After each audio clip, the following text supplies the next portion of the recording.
Amado Deus, Pai querido, nós te glorificamos, Senhor, por esta hora preciosa, por este momento inigualável. Porque na tua presença, Senhor, está escrito, vale mais um dia nos teus átrios, que em outras partes 1000. Por isso sabemos, ó Deus, que a porção da nossa herança preparada neste dia, nós aqui viemos buscar. E podemos receber das mãos do Senhor. Por isso que o teu Espírito, ó Pai, trabalhe nesta manhã, na nossa mente, nos nossos sentimentos, nas nossas concepções, para que nos convertamos, ó Deus, a cada instante aos teus conceitos e que aprendamos verdadeiramente a orar dizendo, Pai, que seja feita a tua vontade. Isso viemos buscar nesta manhã. Acrescenta-nos, pois, ó Deus, com a tua graça, a tua unção e a tua capacitação, para entendermos que precisamos abrir mão dos nossos projetos para podermos ter os teus. Assim nos dá a tua graça, em nome de Jesus. Amém. Irmão, nós gostaríamos de continuar ainda naquele ritmo das perguntas. Interessante que depois que a aula termina, vem muitas perguntas. Muita gente vem fazer perguntas. E eu quero saber se você tem perguntas que possam gerar, de repente, a dúvida de muitas pessoas. Então eu quero saber se você tem alguma pergunta ainda. Se não, eu tenho algo que eu ainda quero seguir aqui na minha memória. Mas, alguém tem pergunta? Temos perguntas lá. Se nós depois ficarmos sem dúvidas, eu tenho um caminhozinho para seguir. Pode falar. Eu queria só abrir um parênteses aqui a respeito de... Não é bem o assunto que eu vou perguntar, mas sempre que o senhor fala a respeito de irmãos, orem pelo site, eu acho interessante, isso me leva ao que eu acredito não tenha sido nem um sonho, mas uma revelação. Que no meu sonho, jovens aqui desse ministério, eles cravavam em minhas costas essa tomada do PC. Aí eu perguntava a ele, por que vocês estão fazendo isso? Aí eles diziam assim, você precisa disso. Aí sempre que o senhor fala a respeito de irmãos, orem pelo site, aí eu lembro dessa revelação. E dentro desse sonho teve outras coisas mais que em outras oportunidades eu até gostaria de revelar. Mas a minha pergunta é a seguinte, estou aqui com meu filho de 13 anos e nós temos a visão de Deus que é para cá que ele nos conduziu.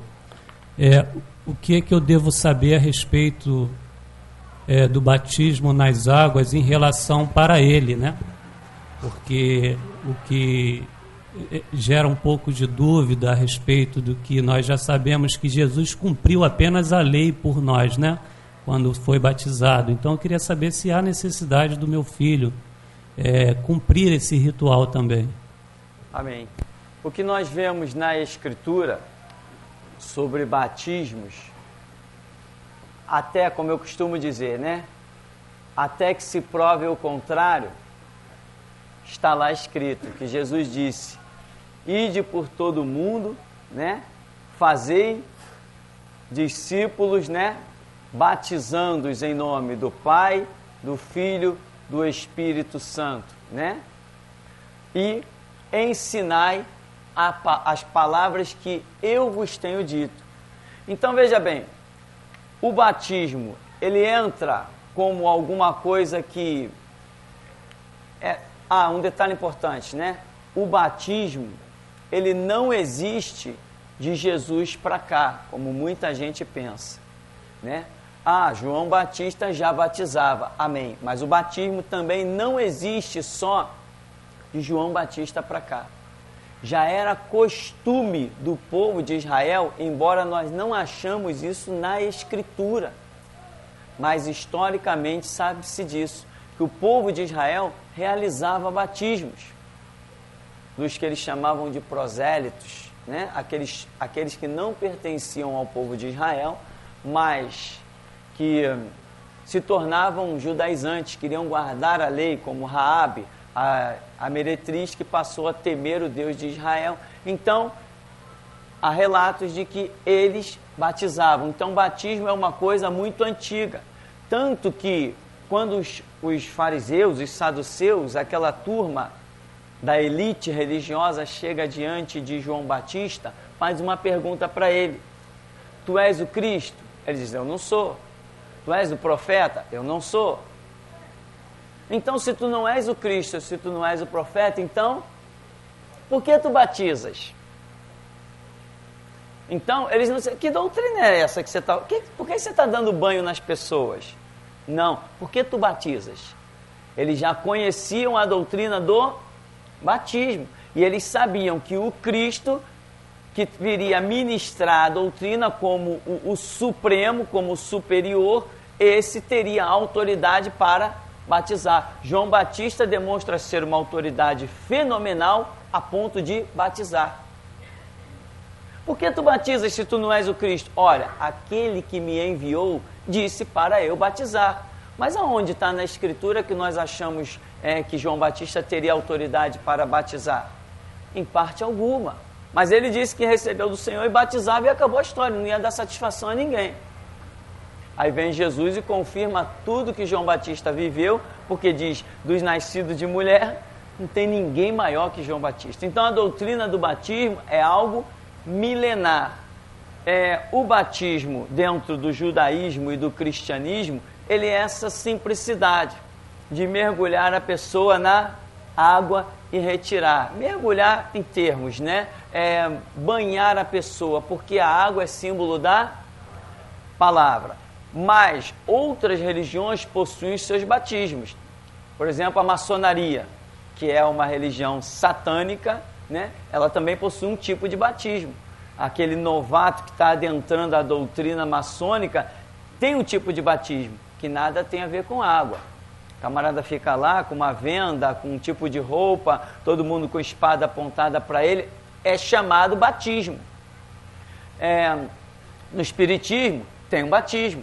O espiritismo é satânico, mas tem um batismo que nada tem a ver com o nosso.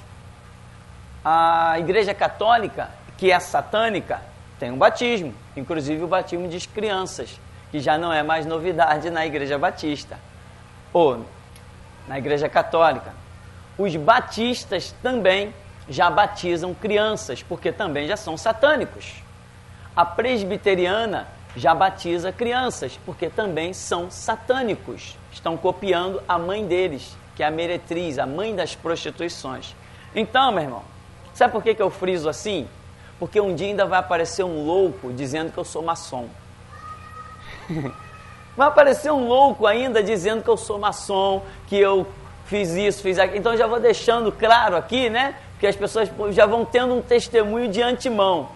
Aí depois, na hora, a gente desafia o camarada cara a cara para dizer na nossa face que eu apertei mão de papa, que eu compactuei com político, que eu sentei na mesa com maçom. Isso mais para frente a gente vê. Mas, por enquanto, já vai ficando o recado. Então, todas as organizações possuem um tipo de batismo. Estava agora, o irmão me emprestou uma revista sobre aqueles malucos neonazistas. Se deu um caso aí numa cidade do interior, os camaradas estavam, não sei quem viu isso na televisão, negócio o líder chegou a matar 2 pessoas que não compactuavam com a ideia dele, mas tem um batismo naquela organização que eles criaram. Tem uma prova e tem um ritual lá que fazem a pessoa rolar de uma ribanceira. É o tipo do batismo que eles inventaram. Então, o que é um batismo? É quando a pessoa... O batismo é a confirmação. Confirmação eu vou botar entre aspas, tá, irmão? Vou explicar por quê. É a confirmação quando a pessoa aceita uma certa doutrina. Então ela passa por um determinado ritual para dizer que a partir daquele momento a ideologia dela é A, B, C ou D. Por que eu falo confirmação entre aspas? Porque o batismo não prova nada. Porque o evangelho não é marcado por um ritual ou por um momento. O evangelho exige fidelidade até a morte. Então o batismo, para mim, o significado dele é mínimo do mínimo. Alguém ganha autoridade para expulsar demônio depois que é batizado? Alguém vai falar língua estranha, ter visão, curar enfermo porque foi batizado? Não. Alguém vai ser um melhor crente porque foi batizado? Não. Qual o crédito que Paulo dava ao batismo? Certamente ele dava crédito. Mas Paulo diz assim, olha, eu a ninguém batizei, a não ser fulano, beltrano, cicrano e tal, e se batizei outro eu nem lembro. Paulo cita ali uns 3, 4 nomes e diz, ó, se eu batizei mais alguém eu nem lembro, porque o Senhor Jesus não me enviou a batizar, mas me enviou a evangelizar. Estamos falando do apóstolo Paulo. O crédito que ele dá a respeito do batismo é mínimo do mínimo. Quando foi que Pedro, nas suas cartas, menciona o batismo? Nada. Quando é que Tiago menciona? Não. Quando é que João menciona? Não. Entendeu? Então, veja bem, tem importância? Tem, porque nós achamos no Evangelho o Senhor Jesus, até que se prove o contrário, eu creio que nunca será provado, o Senhor Jesus dizendo para ir e batizar e fazer discípulo, ensinando a guardar o que ele tinha dito. Então, nós vemos a realidade de um batismo. Agora, que importância o batismo ocupa dentro de todo o complexo do Evangelho? Nós encontramos na Escritura um homem chamado Apolo. Que batismo ele conhecia? O de João. Tem certeza ele conhecia o batismo de João? Então ele não conhecia o batismo de Jesus. Aquela em nome do Pai, do Filho e do Espírito Santo. Não conhecia. Ele conhecia o de João. Se ele conhecia o de João, não vamos nem estar em questão se ele conhecia ou não, tá? Vamos fazer de conta. Se ele conhecia o de João, quando os apóstolos encontraram ele, diz que o homem era o quê? Eloquente. Ele arrebentava. Ele convencia todo mundo, ele era o tal, ele pregava a Cristo com uma autoridade fenomenal, mas ele não conhecia o batismo de Jesus, só conhecia o batismo de João. Então, veja bem, estava fazendo falta esse batismo na vida dele? Visto que ele estava pregando num nível em que muitos daqueles multidões que tinham passado pelas águas não estavam fazendo a obra que ele fazia. Então, o que eu entendo, o batismo é uma doutrina ainda a ser praticada? Sim, um sim bem grande, sim. Mas eu me importo com ela? Eu não. Batizamos aqui? Batizamos. Hoje não temos muito mais pessoas já batizadas, porque existe uma dificuldade muito grande para nós. Uma dificuldade muito grande de lugar, distância, reunir o povo, uma série de situações. Mas batizamos. Seguimos ainda a doutrina dos batismos. Porém, quero deixar claro que uma pessoa que não for batizada não está impedida em absolutamente nada de alcançar o que Deus tem para a sua vida. Não está. Porque existem mais outras coisas que o tempo vai mudando e vai trazendo umas situações bem diferentes às vezes. E muita gente não compreende isso. Nós estamos falando de batismo numa região onde cortava rio para tudo que era canto. Se você for para algumas regiões desérticas, que existe, o evangelho é pregado em alguns lugares completamente desertos, onde, presta atenção no que eu vou te dizer, um barril de água é mais caro que um barril de petróleo. Um barril de água mais caro que um barril de petróleo refinado. Dá para você imaginar uma situação dessa? Dá para você imaginar alguém enchendo o tanque para fazer batismo?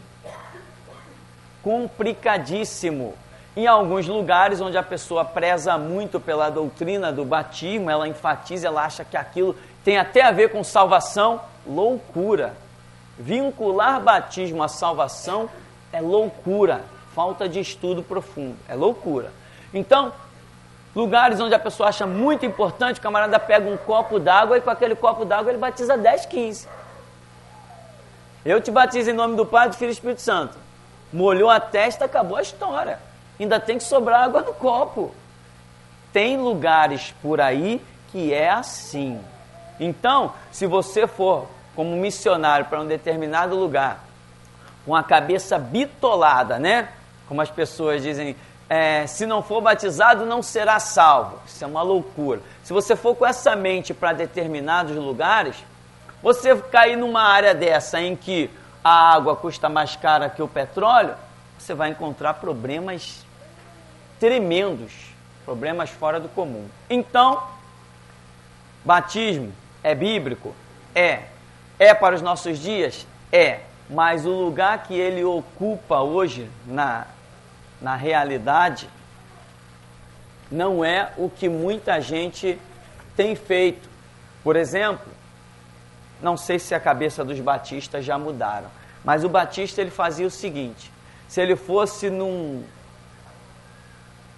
hospital e nesse hospital ele evangelizasse alguém e esse alguém dissesse que aceitou Jesus,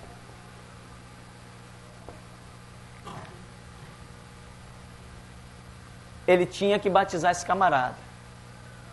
A doutrina batista diz que o batismo tem que ser por imersão, ou seja, a pessoa tem que ser completamente mergulhada na água.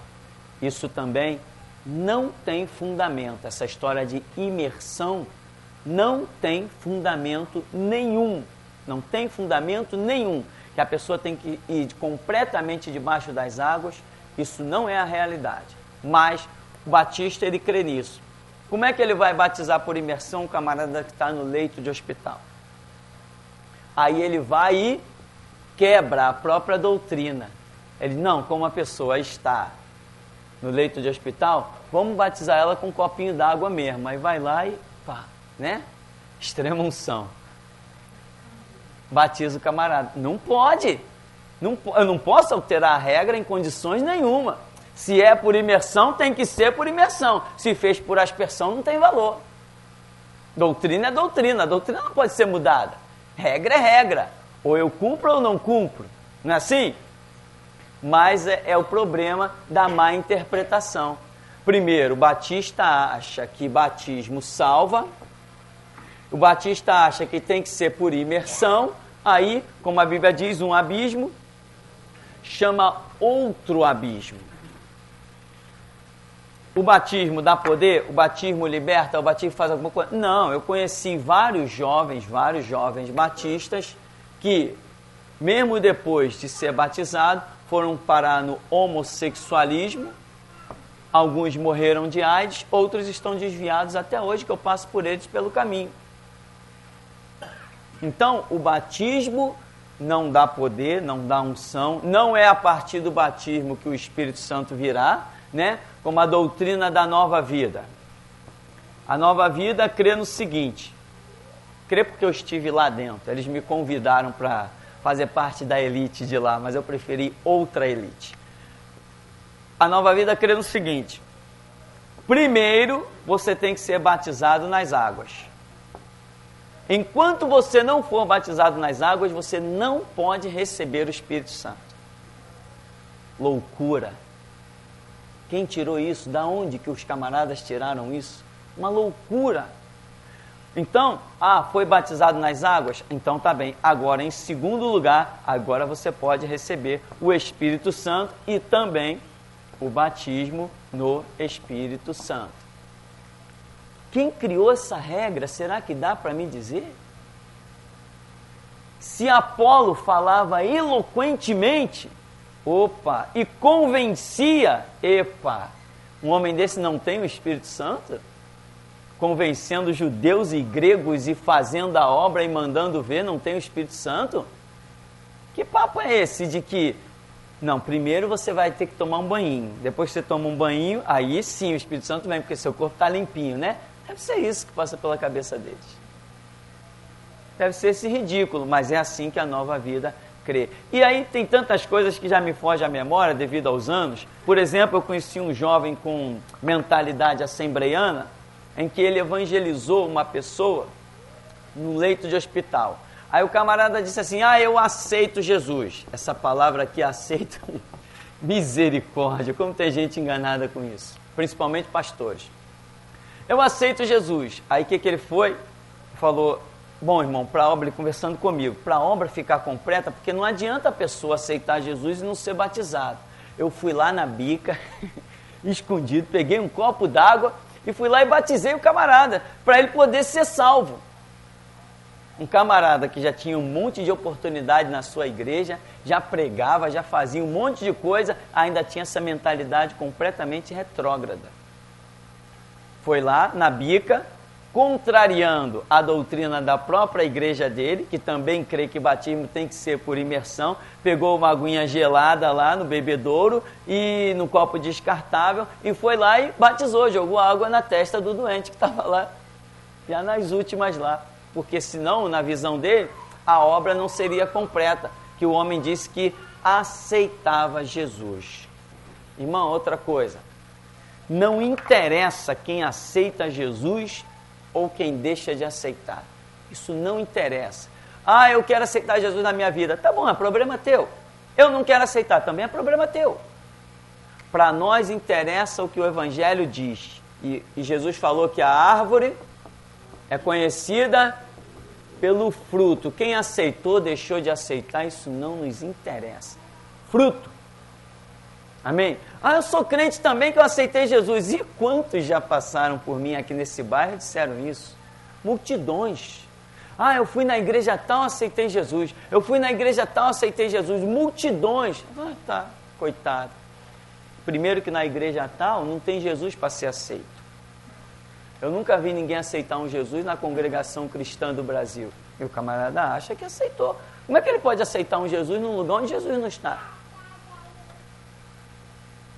Eu nunca vi alguém aceitar Jesus numa igreja presbiteriana. Desde que eu me entendo por gente, a igreja presbiteriana é um palco para político e para maçom. O meu Jesus não está lá. Eu não sei como é que alguém pode aceitar um Jesus lá. E outra coisa, aceitou? Ah, tá, vai com Deus. Porque isso aqui não significa nada. Nós queremos ver fruto. Por acaso, alguma vez, Pedro disse assim, eu quero aceitar Jesus. Tiago, eu quero aceitar Jesus. Paulo, né? Caiu do cavalo. Não, eu quero aceitar Jesus. Não, ó Paulo, o negócio é o seguinte, vai na cidade, entra na rua, não sei o quê, você vai ver um homem chamado, e esse homem, Ananias, ele deu a visão a ele, e esse homem vai orar por você. Enfim, se Paulo, ao invés de tomar o caminho que Jesus mandou, tivesse tomado outro caminho, ele aceitou algum Jesus? Não, então pelos seus frutos conhecereis. Muitas pessoas, e inclusive assembleianos, eles falam que tem que nascer das águas, né? Fala um pouco sobre Nicodemos no capítulo 3 de João. Muito bom. Essa é uma passagem bíblica que muita gente confunde a de Nicodemos, né? Em João 3, e também aquela de Marcos, capítulo 16, parece verso 15, por ali mais ou menos. Né? Então, Jesus falou assim, é necessário nascer da água e do Espírito. Em Marcos diz, quem crer e for batizado será salvo. Então, crer e ser batizado igual a salvo. Marcos viajou direto aqui. Esse texto, na verdade, é um texto, essa expressão, ela não é aceita por nenhum estudioso da Escritura. Ela é chamada de interpolação. O que é a interpolação? É quando dentro de um texto, que deveria ser apenas uma narrativa, o escritor, o camarada que está escrevendo, ele abre um parêntese e coloca ali a opinião dele e depois continua com o texto. Isto é o que nós chamamos interpolação. É o que acontece com Marcos 15:16. Por quê?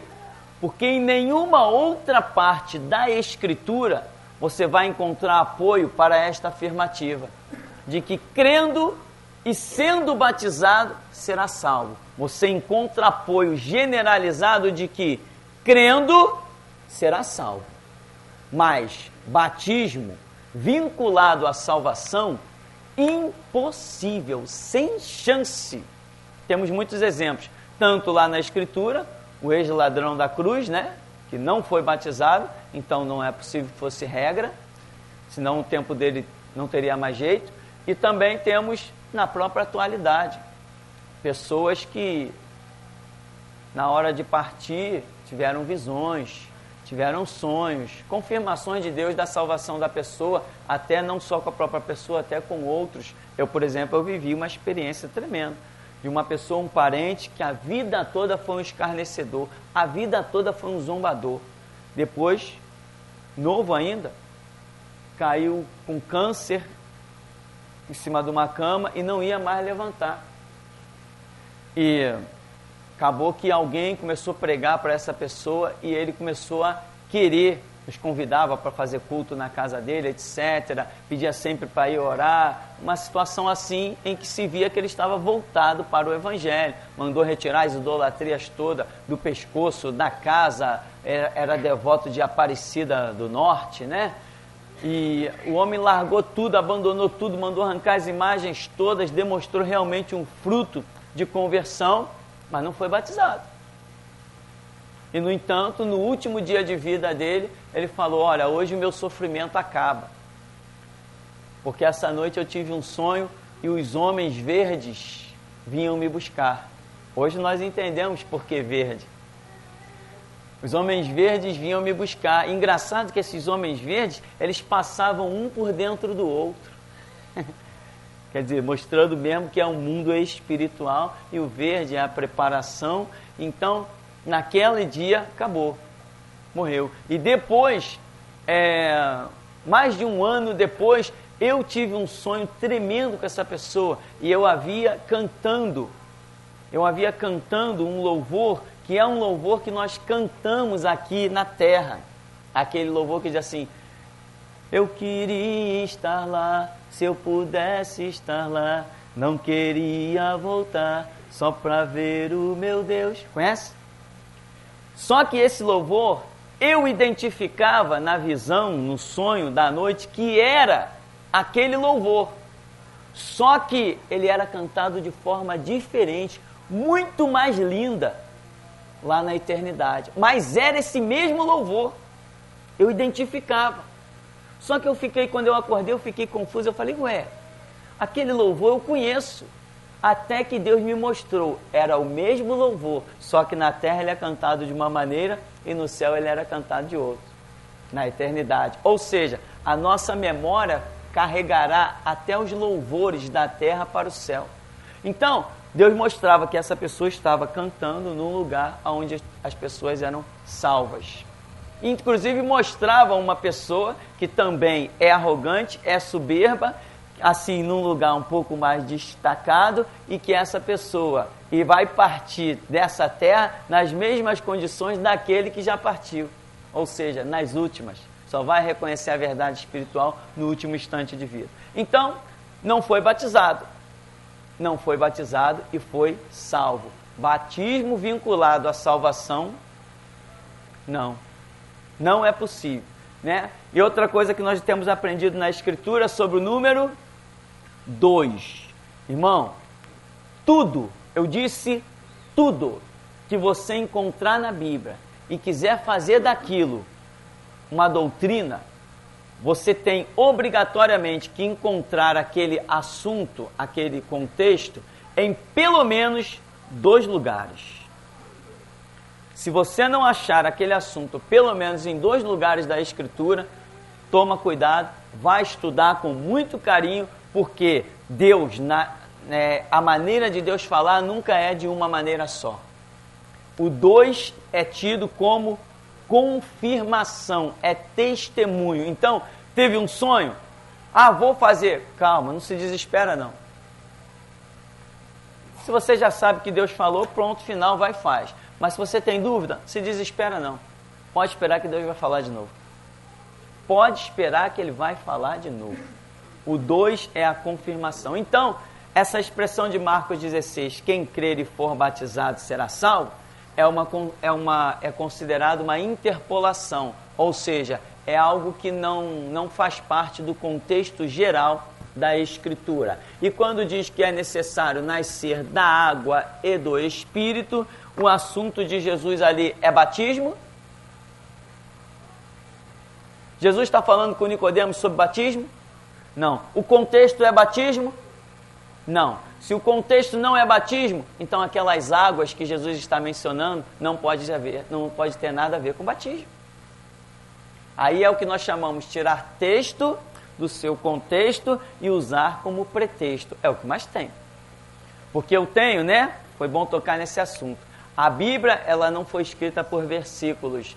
A Bíblia foi escrita por livros. Então, cada livro tem o seu próprio contexto, que vai, né? Quando Jesus começa uma parábola, ele tem o princípio, meio e fim da parábola, ele encerra um assunto, ele entra em outra, princípio, meio e fim, tudo é texto dentro do seu contexto. Se eu pego um texto, como por exemplo o de Nicodemos, em que Jesus está falando de quê? De doutrina, de ensinamento. Ô Nicodemos, você é mestre em Israel e não sabe essas coisas? Como é que história é essa de voltar para o ventre da mãe, sendo crescido?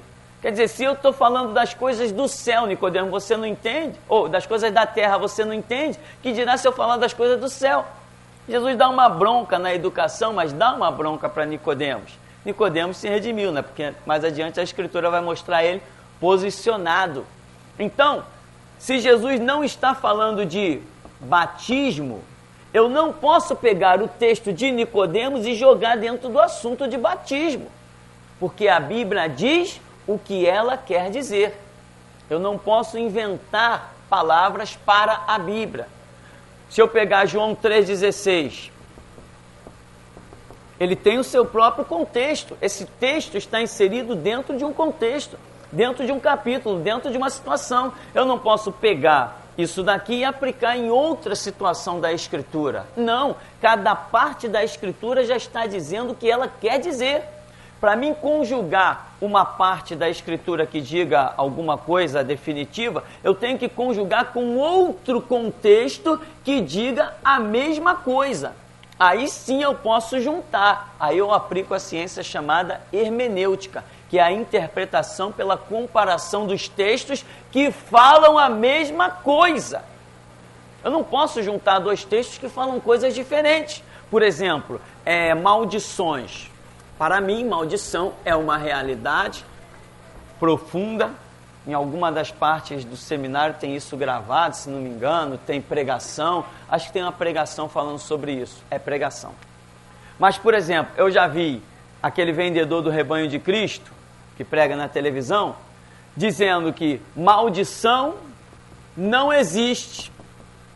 Por quê? Porque em 2 Coríntios, capítulo 2 Coríntios 5,17, não é isso? Lá está escrito que se alguém está em Cristo, é nova criatura. As coisas velhas passaram e tudo se fez novo. Aí o povo gritou, deu glória a Deus. Eu não tenho mais maldição na minha vida. Coitados, está tudo debaixo de maldição. Por quê? 2 Coríntios 5,17. O assunto de Paulo, o contexto de Paulo é maldição? Não. Então eu nunca posso usar esse texto e jogar dentro de um assunto sobre maldição. Ele não foi produzido para isso. Amém, irmão? Está entendendo isso? Isso aqui é de uma importância fora do comum entender isso. Porque a queda da igreja se deu justamente por isso. Entendeu? Por exemplo, o mesmo mercenário leiloeiro do povo de Deus, você sabe, né, quem é, né? Eu estou enojado já do nome desse homem. Ele pegou o texto de Eliseu, em que Eliseu diz para a sunamita, né? Quer que se fale a teu respeito alguma coisa com o rei, né? Com o rei. Aí, tá vendo? Eliseu fez menção do rei. Então a igreja pode aceitar a política. Ô desgraçado. O que tem a ver o que Eliseu está dizendo com aceitação de política? Agora, se ele tivesse dito o seguinte, não, Eliseu sentou na mesa com o rei, comeu, bebeu, festejou e era amigo do rei. Ô pai, tá, aí ferrou. Aí eu tô frito. Aí eu não tenho para onde fugir. Mas o que Eliseu fala para o rei não é como alguém que está abaixo do rei, ele está falando em dar ordem. Se Eliseu chegasse para o rei e dissesse assim, constrói a casa daquela sunamita lá e deixa uns patrimônios lá com ela. Ele é autoridade, ele é um sacerdote respeitadíssimo. Ele está falando como quem está por cima, não como quem está por baixo, nem como quem está associado. É só examinar o contexto. Então, meu irmão, cuidado. Não ouses tirar um verso bíblico de parte alguma para aplicar em uma ideia. O verso bíblico, ele já está aplicado dentro de uma ideia. E ele tem que ser entendido dentro daquela ideia. E não pode ser retirado daquela ideia. Fez isso? Suicídio espiritual. Loucura completa. Tirar texto do seu contexto e aplicar como pretexto, né? Por exemplo, hoje as pessoas assim, irmão, tem que batizar. Se não batizar, não é salvo. Por quê? Porque Jesus disse que tem que nascer da água e do Espírito. Jesus estava falando de batismo com Nicodemos? Não. Então o texto não pode ser usado na doutrina de batismo. Eu tenho que achar textos na Bíblia. Eu não uso a Bíblia como uma arte para fazer o que eu quero. Eu sou escravo da Escritura. Eu sou escravo da Escritura. Não sou eu quem determina o que a Escritura vai dizer. Eu tenho que descobrir o que ela está dizendo. Ela é cetro de equidade, ela é vara de ferro. Ela não se dobra a mim. Eu que tenho que me dobrar a ela. Mas agora, se eu tirar um texto do seu contexto, tira um verso daqui, tira um verso de lá, tira um verso daqui, tira outro verso de lá, eu monto um livro de acordo com o que eu quero. Se eu posso tirar um verso daqui, um de lá, um outro de acolá, é o que os pastores estão fazendo por aí. Pastores homossexuais fazendo... Pastor, né? Homossexuais fazendo casamento de homossexuais, colocando rótulos de igreja evangélica no monte de templo babilônico. Por quê? Eles que decidem o que a Bíblia vai dizer. Pega uma passagem aqui, outra passagem lá e vai fazendo o que bem entende. É o que mais tem por aí, é isso. Não, nós somos escravos da Escritura. Temos que saber o que a Bíblia quer dizer. Essa questão de batismo não impede a pessoa de ser um instrumento nas mãos de Deus, né? Inclusive, eu conheci muitas pessoas entregando revelações, entregando visões poderosas, sonhos proféticos, e não era batizado. Não era batizado não é porque não queria ser batizado, não era batizado por falta de oportunidade. Regras que as igrejas criaram, regras que os pastores criaram, né? Irmão, olha, Deus me revelou que a igreja tem que ficar no jejum de Daniel, 21 dias. Peraí, primeiramente que Daniel não jejuou 21 dias. Mas Deus revelou para ele, para o desgraçado. Só dizendo assim, irmão. O camarada já vem partindo, dizendo que Deus revelou, baseado em algo que não aconteceu. Daniel jejuou 21 dias? Aonde? Em qual Bíblia? Na minha não tem isso. Na minha diz que o anjo disse para ele, Daniel, desde o primeiro dia que você começou a orar e buscar o Senhor, eu fui enviado. Desde o primeiro dia. Então, quer dizer, ali estava o 21º dia. Subentendemos que Daniel permaneceu firme na esperança daquela oração por 21 dias, porque se ele tivesse desistido do resultado, a resposta não viria.